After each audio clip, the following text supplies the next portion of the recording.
Hello everyone, in this video I'm going to show you how can you create the mirror shack effect in CapCut PC. So I'm going to add one image to the track and copy paste.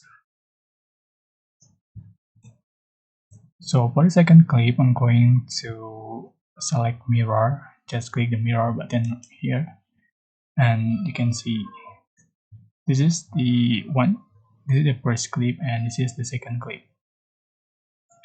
So after done, you are just going to select the clips and copy paste again until several part that you like.